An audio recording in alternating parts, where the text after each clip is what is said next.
बाबा भोलेनाथ श्वेत भस्म धारण करते हैं, श्वेत वस्त्र धारण करते हैं। उनके अंग का रंग भी श्वेत है, कपूर जैसा है। जैसे कपूर होता है ना, कपूर जैसा श्वेत एकदम। एक बात मुझे याद आ रही है, बाबा का स्वरूप क्या है जरा बताना, कैसा है बाबा का स्वरूप? जटाएं धारण किए हुए बाबा ने, बोले बाबा ने जटाएं धारण की हुई है, अंग पर भस्म लगा के रखते हैं, पूरे पे अंग पे भस्म, लंबी लंबी जटाएं, गले में सर्प इत्यादि, बड़े अद्भुत उनका विचित्र रूप है। एक दिन गणेश जी जिद करके बैठ गए। बाबा ने पूछा क्या हुआ? बोले देखो महाराज ये बात ठीक नहीं है। बोले क्या? बोले आप इसी रूप में हमेशा रहते हो, इसी रूप में। कभी कभी बच्चे अपने माँ बाप को तैयार करते हैं, देखा है आपने? ये आप पे सूट नहीं करेगा, ये पहनो। हैं? बेटियां जब जवान हो जाती हैं तो माँ को तैयार करती हैं, और बेटे जब बड़े हो जाते हैं तो कभी कभी पापा को कहते हैं नहीं नहीं आपको ये सूट नहीं कर रहा, ये पहनो, ये इसमें आप अच्छे लगते हो।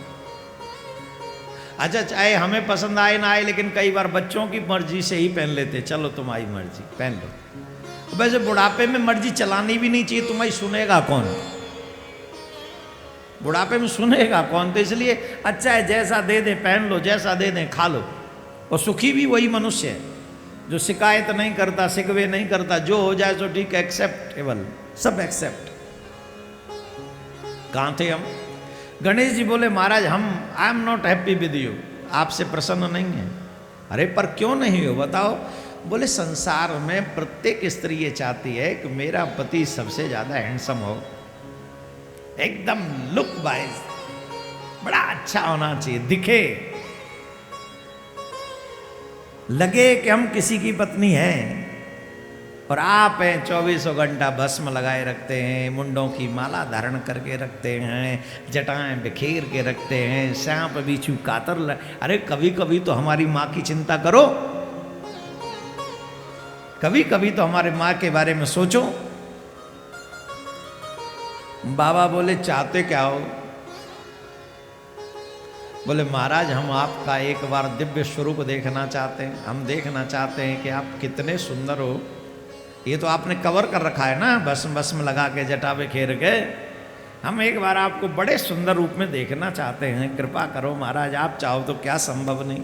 आपके बच्चे हैं, बच्चों के लिए तो आप कर ही सकते हैं। शंकर भगवान बोले रहने दो, क्या करोगे? बोले नहीं नहीं महाराज हमको आई वॉन्ट टू सी कि आप दिखते कैसे हो, आप कितने सुंदर हो। शंकर भगवान बोले रिंदे, बोले नहीं नहीं महाराज अपने बच्चों के लिए, अपने बेटे के लिए आप इतना नहीं कर सकते? बोले तो वेट, प्रतीक्षा करो, हम आते हैं। तो शंकर भगवान स्नान करने के लिए चले गए, और गणेश जी के मन में बड़ी उत्सुकता हो रही थी, मेरे पिताजी दिखेंगे कैसे? जब उनकी जटाएं सुंदर केश में बदल जाएंगी वो दिखेंगे कैसे? जब उनके अंग से भस्म हट जाएगी वो दिखेंगे कैसे? जब वो मुंडों की माला न पहने हुए होंगे तब वो कितने सुंदर लग रहे होंगे। गणेश जी की उत्सुकता बढ़ रही थी, बढ़ती ही जा रही थी। मेरे प्यारे शंकर भगवान स्नान करके आए,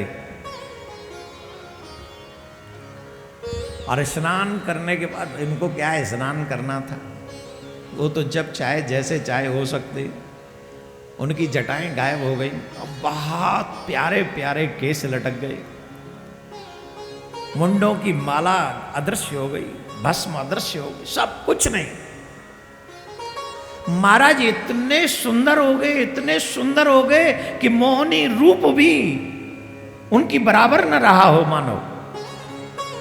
और एक कामदेव क्या, करोड़ों करोड़ों कामदेव भी उनके एक अंग की सुंदरता की बराबरी नहीं कर सकते, इतने सुंदर। अब पलक झपके, बिना पलक झपके गणेश जी शंकर भगवान का दर्शन कर रहे हैं, देख रहे हैं। ये इतना छुपा के रखे हुए थे अपने आप। इस पूरे ब्रह्मांड में, पूरे ब्रह्मांड में इनकी बराबर कोई सुंदर नहीं है, कोई भी नहीं है।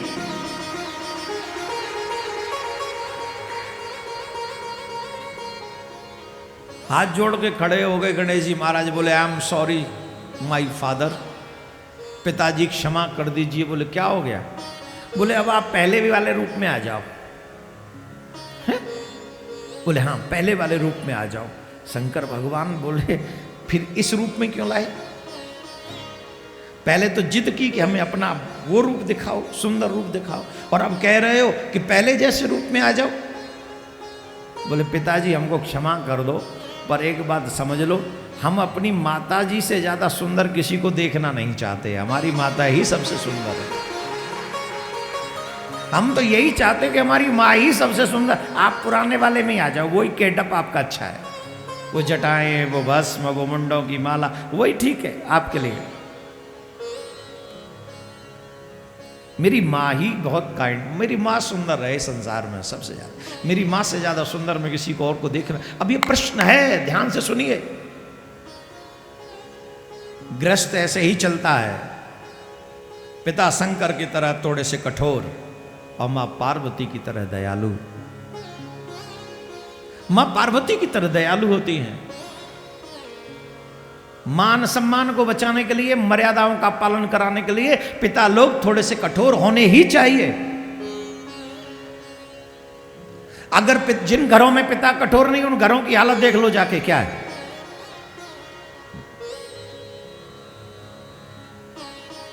अधिकांश घर के बच्चे पिता से ही डरते हैं और पिता से ही नफरत करते हैं और मां से प्यार करते हैं।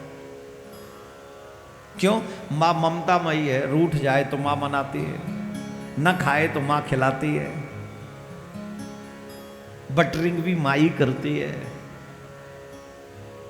बड़ा ध्यान रखती है। लेकिन बाप थोड़ा कठोर होता है। किस लिए कठोर होता है? आपने गुलाब के फूल को देखा होगा, नीचे कांटे होते हैं। क्यों होते हैं? उस फूल की सुरक्षा के लिए। ये जो बाप कांटा बन के रहता है ना तुम्हारे चारों तरफ, वो इसलिए रहता है जिससे मेरे बच्चों को, मेरे फूल जैसे बच्चों को कोई तकलीफ ना हो पाए, कोई उसे भड़काए ना, कोई उसे बहकाए ना, मेरे बच्चों को कोई गलत रास्ता ना वो। लेकिन उस बाप की उस फीलिंग को लोगों ने कभी बयां किया ही नहीं। मेरा लाला मेरा छोना कह कह के मां तो ममतामयी बन गई, लेकिन पिता डांटते बहुत हैं, ऐसे बन गए। पिता हमारी सुनते ही नहीं, और माँ का मन मुताबिक जो चाहता है वो बना के खिला देती। माँ बन गई तो अच्छी हो गई। लेकिन मुझे लगता है कि माँ का ममतामयी होना जरूरी है, और पिता का थोड़ा सा कंट्रोल करने वाला एग्रेसिव स्वभाव भी बहुत जरूरी है। तभी गृहस्थ चलेगा, नहीं तो मर्यादाएं टूट जाएंगी।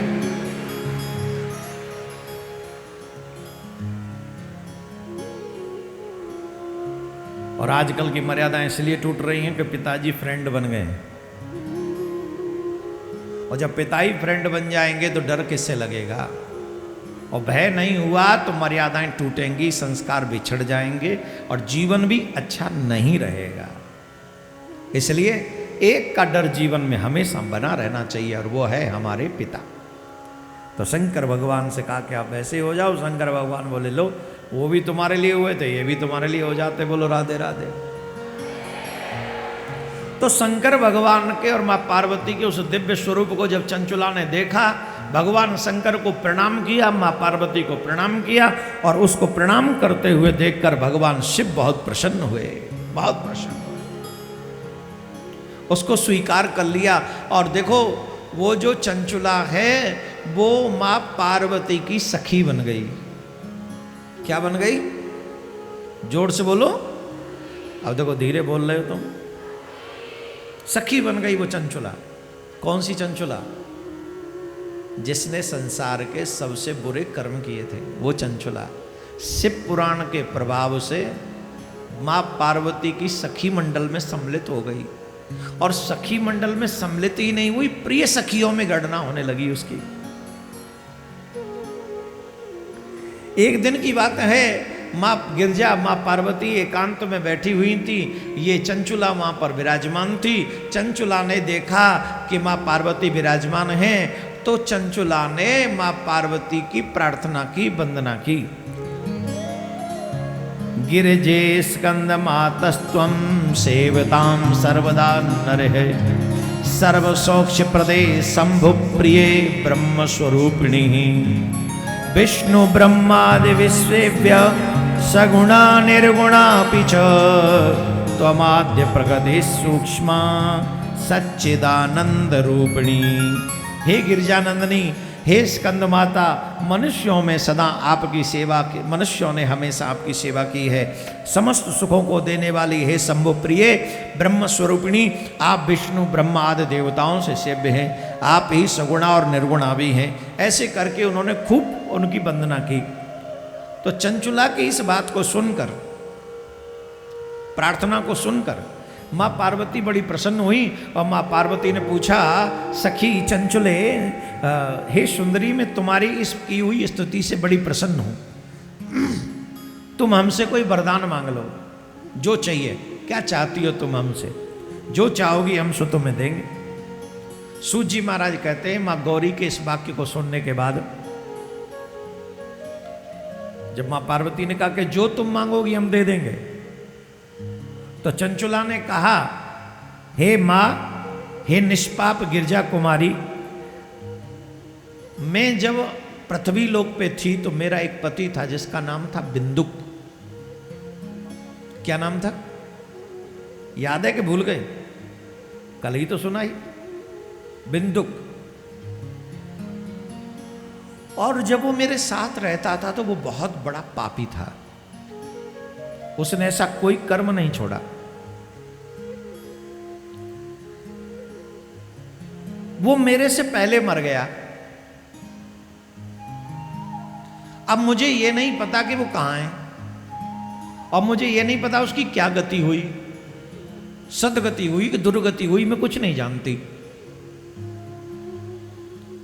मेरे मन में ये जानने की इच्छा है कि वो इस समय है कहां, उसकी क्या गति हुई, मैं ये जानना चाहती हूं। चंचुला ने कहा। मां गौरी ने कहा, सुते भर्ता बिंदुगाहो महापापी दुराशयः वैश्या भोगी महामूढ़ो मुद्वास नरकम गतः। अरे सखी, मैं तुम्हें क्या बताऊं, तुम तो ज्यादा जानती हो अपने पति को। तुम्हारा पति महापापी था, तुम्हारा पति महामूढ़ था, तुम्हारा पति वैश्यागामी था, वो बहुत ही पापिष्ट था। इसलिए मरने के बाद वो नरक में गया, और नरक में जाकर नाना प्रकार के दुख भोग कर वो पापात्मा अपने शेष पापों को भोगने के लिए बिंद पर्वत पर पिशाच हुआ पड़ा है।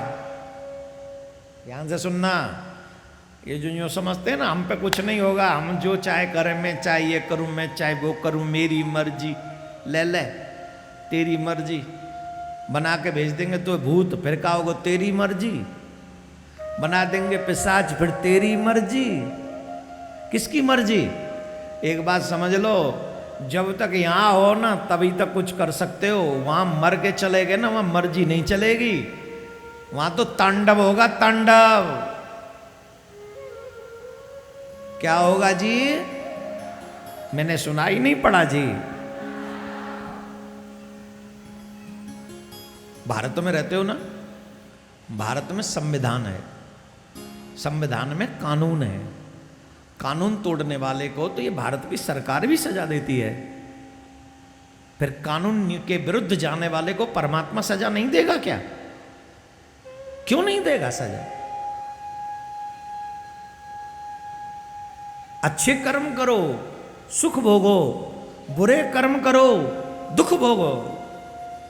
मां पार्वती कह रही हैं, तुम तो जानती हो वो कितना पापिष्ट था, तुम तो जानती हो उसने क्या क्या किए। अब वो मरने के बाद विंध्याचल पर्वत पर, विंध्य पर्वत पर वो इस समय पिशाच बना हुआ है। क्या बना हुआ है? इस समय वह पिशाच की अवस्था में है और नाना प्रकार के क्लेश उठा रहा है। वह दुष्ट सिर्फ वहीं पर वायु का आहार कर रहा है, वो खा नहीं सकता, जल होते हुए भी जल पी नहीं सकता, ध्यान से सुन लीजिए, जैसे आप लोग नहीं प्यास लगे तो गिलास उठा के पी लेते हो, भूत प्रेत नहीं पी सकते।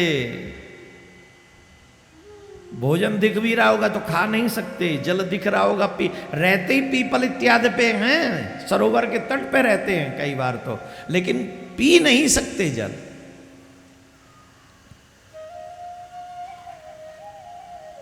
सदा कष्ट उठाता रहता है। सूत जी महाराज कहते हैं जब चंचुला ने ये सुना तो चंचुला का हृदय कांप गया। माँ पार्वती के चरण पकड़ लिए, माँ महेश्वरी महादेवी कृपाम कुरुम महो ममोपरि। हे देवी, हे कृपा करने वाली देवी, हे महादेवी हम पर कृपा करो, कोई भी एक ऐसा उपाय कर दो, कोई भी एक ऐसा उपाय बता दो जिससे मेरा पति जो पिशाच बना हुआ है उसका कल्याण हो जाए, उसकी मुक्ति हो जाए। बोलो राधे राधे। और धीरे बोलो, और धीरे। है तुम्हारा भलो करे भगवान।